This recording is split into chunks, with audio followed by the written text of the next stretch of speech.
de que nada detendrá los planes de Dios. ¿Cuántos lo creen? El diablo, el Señor lo reprenda, siempre está, como dice la palabra de Dios, lo dice, está al acecho, mirando a ver cómo puede destruir los planes de Dios. Sabemos muy bien que no lo ha conseguido. ¿Cuánto dicen pues amén? Ni lo va a conseguir. Amén. Pero él es tan malo que lo intenta una y otra vez. Y no va a conseguir nunca destruir los planes de Dios. Pero es malo y trata de hacer daño.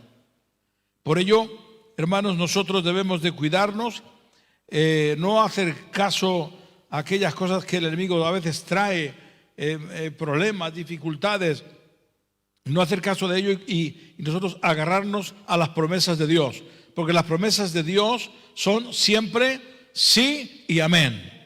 Las promesas de Dios no son no, las promesas de Dios son sí, y por lo tanto todo aquel que lo cree, Dios lo levanta. Dios te saca adelante. A veces me da tristeza, ¿verdad? Porque hay problemas, hay personas que a veces pues te llaman y te piden oración y uno ve la desesperación y yo digo, Dios mío, yo sé que tú los amas a todos. Si yo pudiera, les ayudaría en todo. Pero yo sé que Dios, claro, luego le digo, Señor, pero yo sé que tú tienes un trato con cada persona. Amén. Y que conforme a ese trato que Dios tiene con cada uno, pues bueno, permite que a veces pasemos por ciertas dificultades. No las manda, Dios nos manda la dificultad, Dios nos manda el problema. Vienen porque estamos en este mundo. En este mundo está Satanás, que el Señor lo reprenda. Y el enemigo siempre la está enredando y hacernos daño con lo que pueda. Pero la palabra de Dios declara que el diablo está vencido en el nombre de Jesús. Pues tan fuerte, amén. Ahora, para darnos cuenta de cómo el enemigo trata de destruir los planes de Dios, nunca lo ha conseguido y nunca lo conseguirá. Por ejemplo, vamos a leer en Génesis 46:3, cuando Dios le habla a Jacob. Dice, no temas descender a Egipto, porque allí haré de ti una gran nación. Acuérdense que Dios había prometido a Abraham darle toda su descendencia, le iba a dar la tierra de Canaán.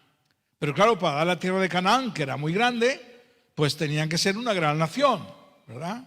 Ahora, desde el mismo momento en que Dios llama a Jacob y se tiene que ir a la casa de Labán para casarse con esposas, mujeres, pues que fueran creyentes, que tuvieran fe, que creyeran en Jehová, porque en aquel entonces pues nadie o la inmensa mayoría de la gente no conocía al Dios de Abraham ni de Isaac. Entonces se tuvo que ir allí y observamos que desde el primer momento que Jacob obedece a Dios para dar cumplimiento a esa promesa, el enemigo sale al encuentro, ¿verdad? Y trata de amargar la vida de Jacob cuando está con Labán de una manera tremenda. Labán, que era su tío, lo mata a trabajar, ¿verdad? Y está el hombre ahí, cuando Dios ve que le prospera y Labán se encela y bueno, casi que quería matarlo. Y Dios se le tiene que aparecer a Labán y le dice, oye, cuando Jacob se va, y dice, cuidadito en qué tono le hablas a Jacob, como tú te salgas de los parámetros, vas a tener problemas. Y si no es porque Dios le avisa, es seguro que Labán hubiera hecho daño a Jacob. Porque Dios sabía, por eso se le apareció, porque veía que quería hacerle daño. O sea, el enemigo siempre tratando de interrumpir los planes que Dios tenía. Ahora, después de todo esto, ¿verdad? Resulta que los hijos de Jacob se ponen en contra de José, ¿verdad? Una división familiar, tremendo. El disgusto que le dieron a Jacob, Leví y Simón, cuando mataron a toda aquella ciudad, no me acuerdo cómo se llama, porque hubo un abuso, y bueno, ellos en su razón se vengaron, pero eso le trajo gran disgusto a Jacob. Jacob tenía disgusto tras disgusto, y era de él que iba a descender esa nación, porque de esa nación iba a venir el Mesías, el Rey de Reyes, Señor de Señores, nuestro Señor Jesucristo. Dar un aplauso a Cristo el Señor, aleluya. Así que lo que sucede es que se divide, amarga el enemigo la vida a Jacob. José es vendido a los ismaelitas, llevado a Egipto, desaparece. Bueno, hermano, la vida de Jacob fue una vida terrible, de disgusto, ¿verdad? Y Jacob era un hombre de Dios, era un hombre que amaba a Dios. Pero tú fíjate de qué forma el enemigo amargó. Y ahora, cuando ya cree Jacob que todo aquí se ha acabado, mi hijo José no aparece, estos son unos malandrines a los demás hijos, porque lo eran, ¿verdad? Lo que pasa es que Dios transforma, por ahí tan fuerte, amén. Entonces Dios le habla. En el Génesis 46 le dice, claro, porque dice que está José en Egipto y él tenía sus temores. Y le dice, no temas descender a Egipto, porque allí haré de ti una gran nación. Es decir, la nación que Dios había prometido, no solamente una nación, sino que multitudes. Allí es donde yo voy a hacer una nación de ti. Ahora, imagínate qué sufrimiento llevó el pueblo de Israel en Egipto, ¿verdad? Voy a hacer una gran nación, pero resulta que ahora, cuando muere Josué, les hacen a todos esclavos. Y dice la Biblia que los israelitas fueron amargados y que los capataces les castigaban. Y la palabra de Dios nos habla, nos da a entender que les daban latigazos. Era una carga enorme, una presión enorme. ¿Y cómo va a hacer Dios una gran nación de estos esclavos que están esclavizados? No tienen espada, no tienen nada para defenderse. El enemigo trataba de destruirlos. Entonces, como crecían tanto, lo que sucedió es que el faraón mandó asesinar a los niños. Eso el diablo intentando interrumpir el plan de Dios. Pero como ustedes saben, el diablo siempre es derrotado.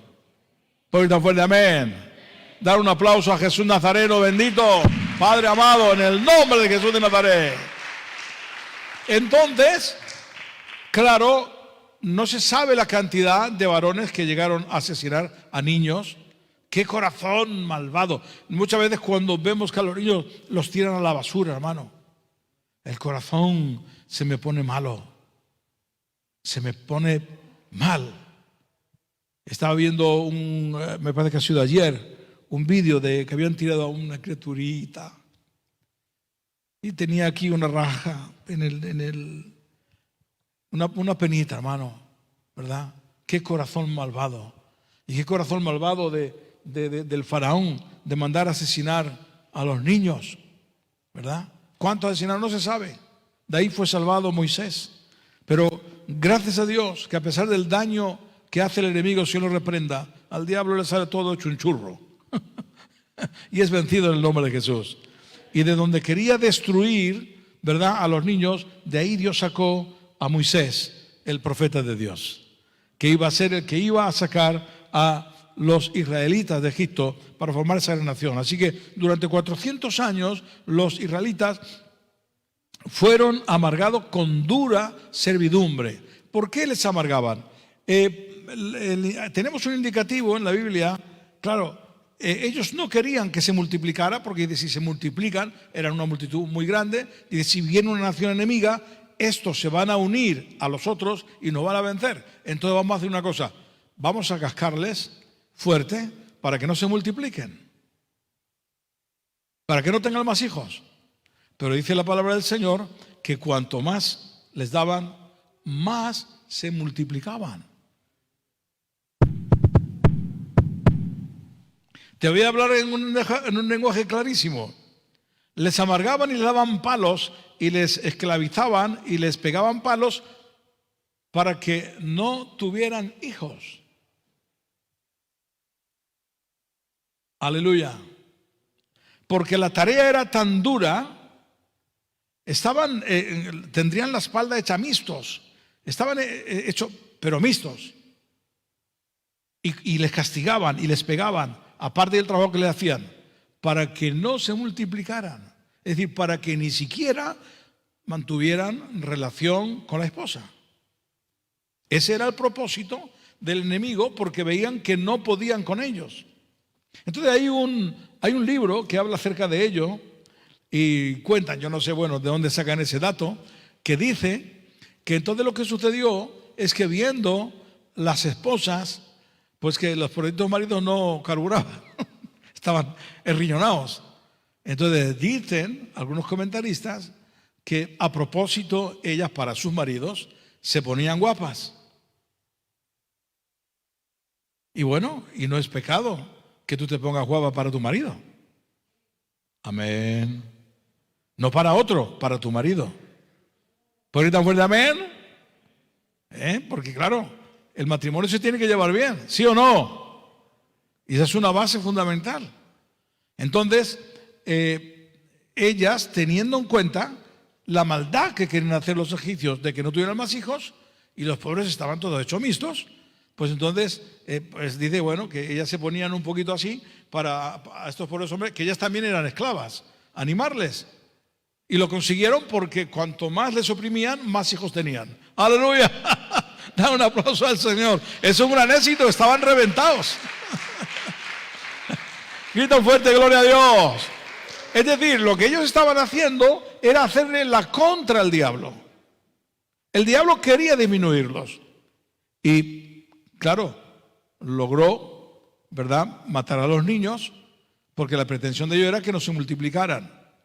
Pero, no, qué disgusto, hermano, porque eso, a mí se me cae el alma, hermanos, cuando pienso en esa escena, a los hijos matándolos, asesinándolos.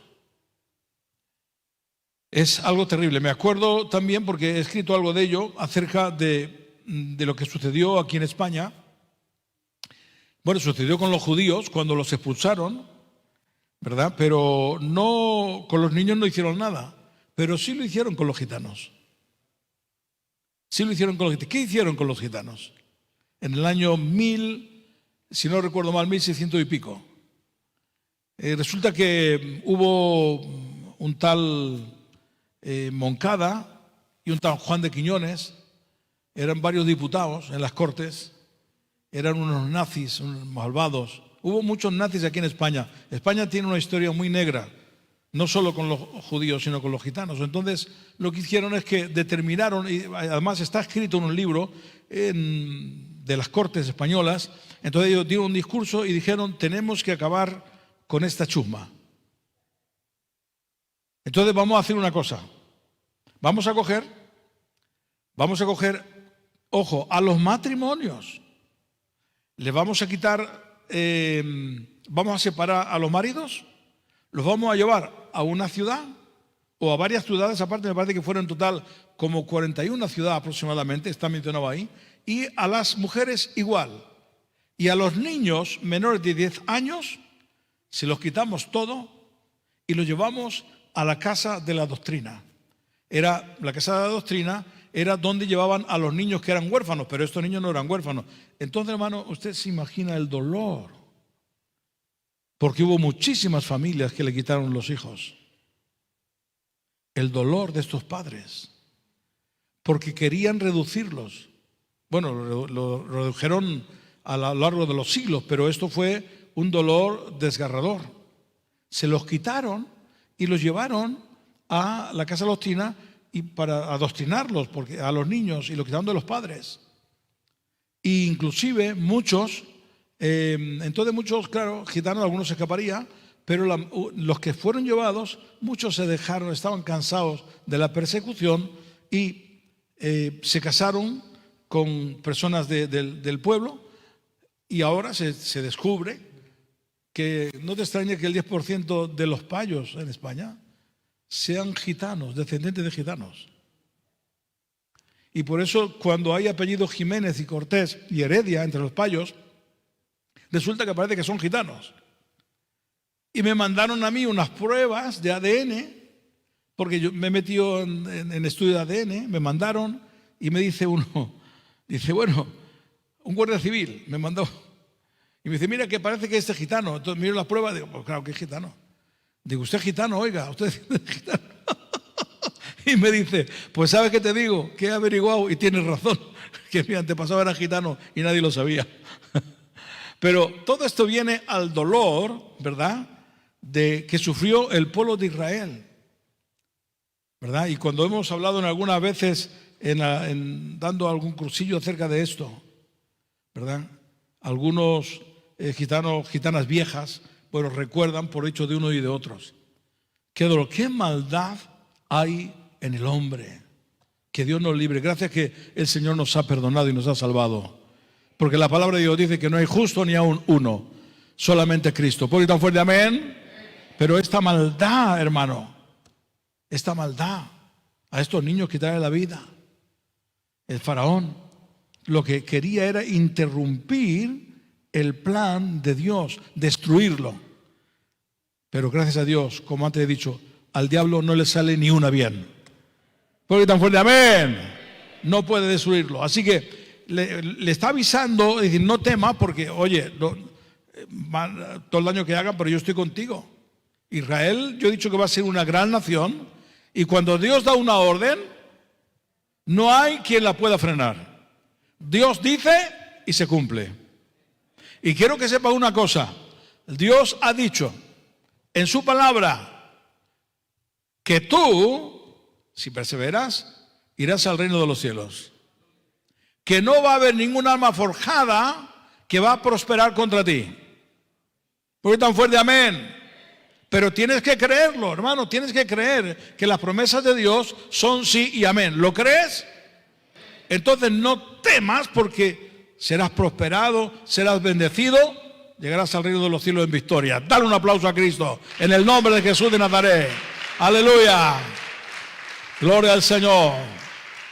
Así que aquello que el enemigo quería hacer de destruir a Israel en Egipto, lo que sirvió es para que Dios se manifestara de una manera poderosísima. ¿Puede ir tan fuerte? Amén. Y luego nos dice en Éxodos 1:12, y dice, la palabra de Dios nos dice, ahí en Éxodos 1:12, pero cuanto más los suprimían, tanto más se multiplicaban y crecían, de manera que los egipcios temían a los hijos de Israel por el gran número que era. Ahora, lo que Dios iba a demostrar es que no iba a sacarlos con espada, sino que realmente iba a ser con su poder, ¿verdad? Entonces, observamos en la Biblia a este pueblo oprimido, esclavizado, cómo Dios descendió del cielo para librarlo. Quiero que sepas que si tú te humillas, Dios te levantará. ¿Por qué tan fuerte? Amén. Dios levanta al humilde. Aunque los demás veas que posiblemente tratan de abusar, no te preocupes, ten calma. Ten calma, que Dios está contigo. Dios está contigo y te librará de todo. Simplemente hay una cosa que se necesita. Porque aunque seamos humildes y no valgamos nada, pero hay una cosa que todos necesitamos, es el arrepentimiento. El venir delante de Dios y decir, Señor, me arrepiento, ayúdame, te presento mi situación, te presento mi hogar, te presento mi vida, me humillo delante de ti y me arrepiento de todo aquello que haga. Examina tu vida. Yo me examino cada día. Te lo aseguro, cada día me examino, porque quiero que Dios esté a mi lado. Y como tengo temor, y yo, pues hermano, yo no sé si, porque a veces pecamos sin darnos cuenta, pero que no tengo que darme cuenta si he pecado o no he pecado para venir delante de Dios y decir me arrepiento. Es que hay gente que a veces que le noto reacia tal vez a humillarse. Y no hay que hacerlo cada día, porque si ahora no pecamos, hemos pecado en el pasado. Y aunque sé que está perdonado, pero yo tengo que estar agradecido al Señor y tengo que humillarme delante de Él. Y cuando lo hago, me siento bien. Sé que Él está conmigo. ¿Crees que Dios está contigo? Amén. Fuerte el aplauso a Jesús. Aleluya. Gloria a Dios. Así que lo que pasó con esto, que Dios sacó a Israel de Egipto y hizo esa gran nación que Dios había prometido.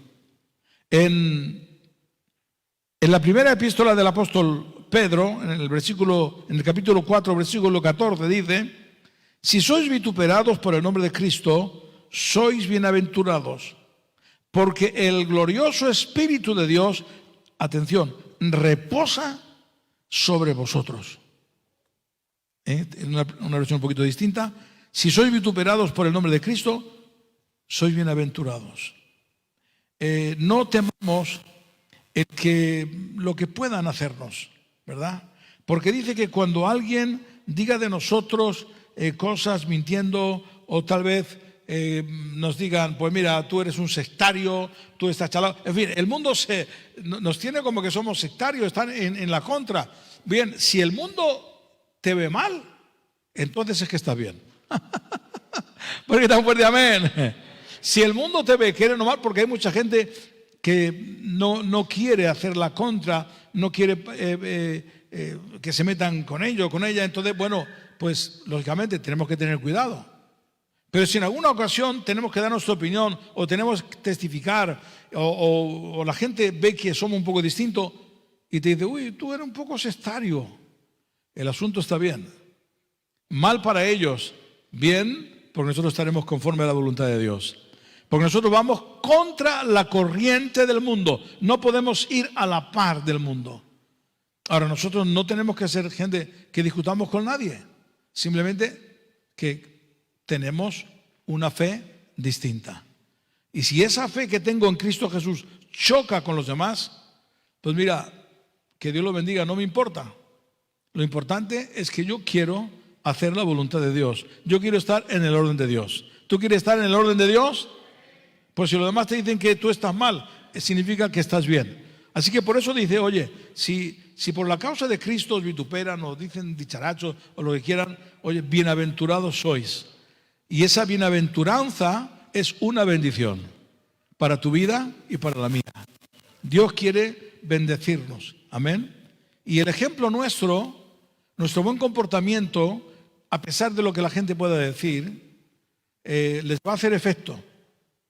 Amén. ¿Saben que el testimonio de una persona hace mucho? Que aunque no digamos palabra, nuestra conducta dice mucho. Esta mañana estaba explicando en la escuela dominical algo que me ha impactado enormemente, un testimonio de un pastor judío en Israel.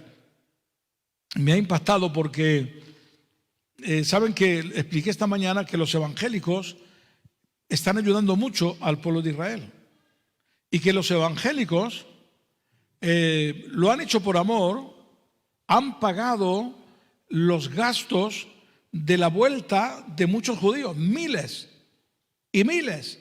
Y yo conozco algunas de estas organizaciones que han ayudado económicamente, han alquilado barcos, aviones, a los que han querido, claro, los han cogido de las naciones donde estaban y los han llevado a Israel. Esto los evangélicos lo llevan haciendo durante más de 30 años.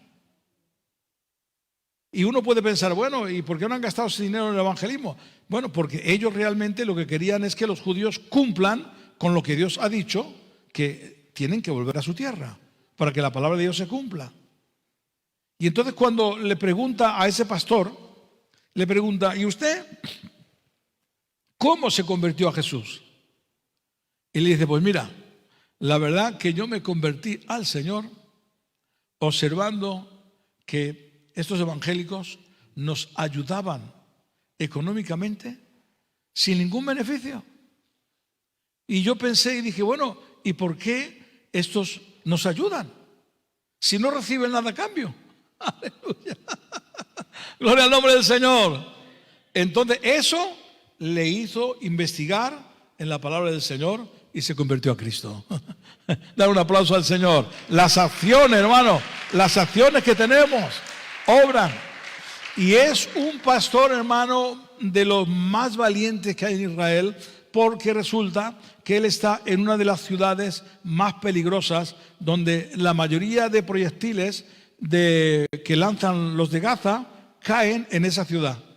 Y entonces la segunda le pregunta, bueno, que por qué decidieron de quedarse ahí. Y dice, pues mira, cuando comenzamos en el ministerio, mi esposa y yo, pues resulta que hubo un ataque en esa ciudad y cayeron muchos misiles. Dice, no hubo cosas graves. Dice, pero 7,000 personas de la ciudad se marcharon de la ciudad y quedó a medio vacía. Y entonces hicieron un anuncio los palestinos diciendo, tenemos que hacer de esta ciudad una ciudad de muerte. Y entonces enseguida me vino y dijo, pues nosotros vamos a hacer una ciudad de vida. Aleluya. Dar un aplauso al Señor. Aleluya. Y plantaron la iglesia ahí. Gloria al nombre de Jesús. Plantaron la iglesia y la verdad que tiene fruto. Pero dice que misiles han caído a 10 metros de ellos. Dice, y no nos ha pasado nada. Dice, y un día por mi hijo, que tiene 5 años, el mayor, dice, cayó el misil ahí enfrente y explotó, pero no nos hizo daño. Y el niño de 5 años dijo, papá, mira, esto es Dios que nos defiende. Aleluya. Da un aplauso al Señor. Qué maravilloso. Aleluya. Gloria al nombre de Jesús y a su nombre. Y ahora en este tiempo, el enemigo también trata de destruir a Israel, porque se cree el enemigo que los va a destruir para que no cumplan el plan de Dios. Y hermanos, el plan de Dios se va a cumplir. ¿Por ir tan fuerte amén? Se ha cumplido, se cumple y se cumplirá. No hay nada que pueda hacer el enemigo para detener los planes de Dios. Por eso, hermano, demos la gloria a Dios por todo esto. Amén.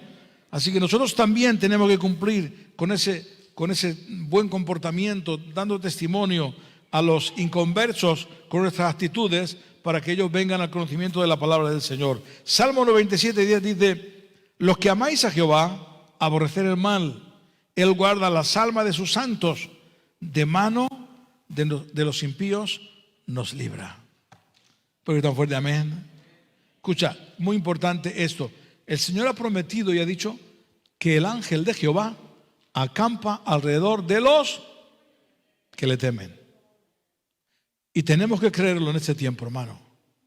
Tenemos que creer que el ángel del Señor acampa alrededor de los que le temen. Yo estoy seguro que cuando estemos en el cielo nos va a mostrar que Él nos ha librado. Vemos los ataques, esto que sucede en Israel.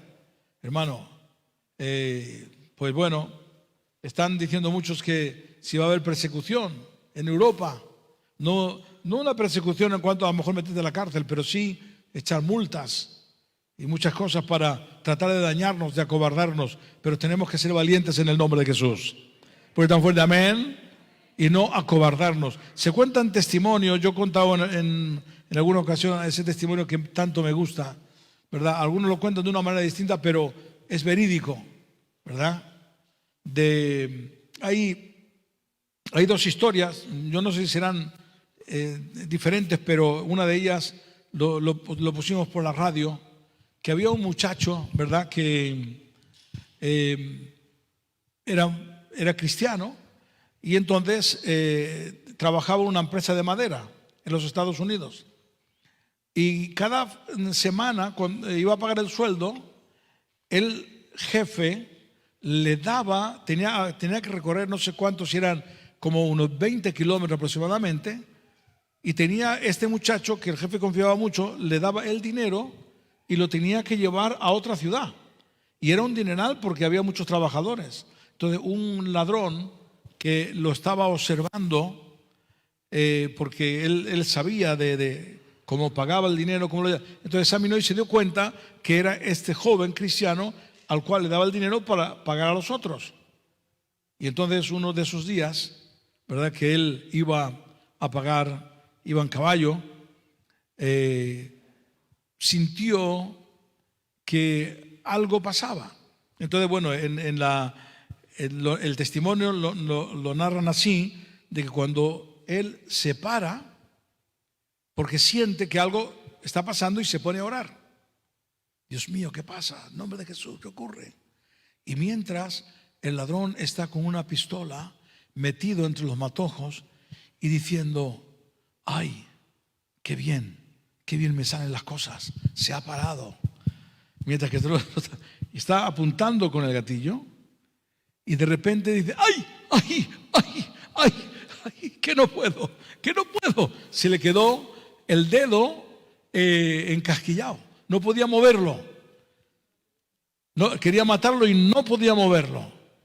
Y entonces el otro marchó y pagó el dinero. Pasaron muchos años de esto, ¿verdad? Y entonces se hizo pastor este muchacho.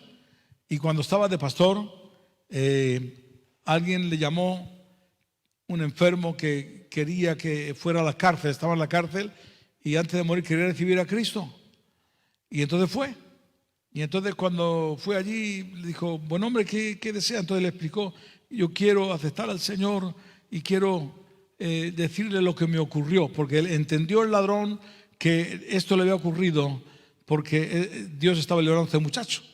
Y él tuvo esa inquietud de llamarlo. Y entonces le explicó, dice: tú no te acuerdas cuando tú trabajabas en tal sitio y yo estaba escondido en los matorrales, intenté pegarte un tiro y no te pude matar porque se me quedó el dedo encasquillado. Aleluya. Es decir, que se le quedó, no podía moverlo. Gloria al nombre del Señor. Entonces este joven pastor hizo que se entregara a Cristo, se entregó a Jesús y se fue al cielo. Dale un fuerte aplauso al Señor. Aleluya. Dios guardando a sus hijos. Grita fuerte amén. Y para ir terminando, en Juan 17:15 dice: no ruego que los quites del mundo, sino que los guardes del mal. Grita fuerte amén. Él nos guarda del mal, no solamente de aquellas cosas que nos puedan atacar, sino también del pecado. Dios nos guarda del pecado. Por eso tenemos que pedir constantemente: Señor, líbranos de la tentación, guárdanos del mal. Porque ¿sabe una cosa? Yo sé que Dios nos guarda, amén, pero es más importante que Dios nos guarde y nos libre del pecado. Porque el pecado lleva a la condenación. Entonces tenemos que cuidarnos. Y para que Dios nos libre del mal, tenemos que nosotros que guardarnos para el Señor. Para terminar, y pido a los músicos que suban arriba, 2 Timoteo 4:16 dice: el Señor me librará de toda obra mala y me preservará para su reino celestial. A Él sea gloria por los siglos de los siglos. Amén. Pueden dar un fuerte amén. Yo puedo dar testimonio, hermano. Estoy seguro que Dios me ha guardado y me seguirá guardando, porque Él es fiel. Recuerdo que en una ocasión, no sé, me sucedió algo. Yo tengo mucho miedo a los perros, sobre todo cuando son así, que son. ¿Quién no tiene miedo a un perro que te ataca? Y recuerdo que hace años, era yo soltero, que no sé dónde fui, a algún sitio, y un perro como que se viene y dice: en el nombre de Jesús, te reprendo. Dale un aplauso a Cristo, aleluya.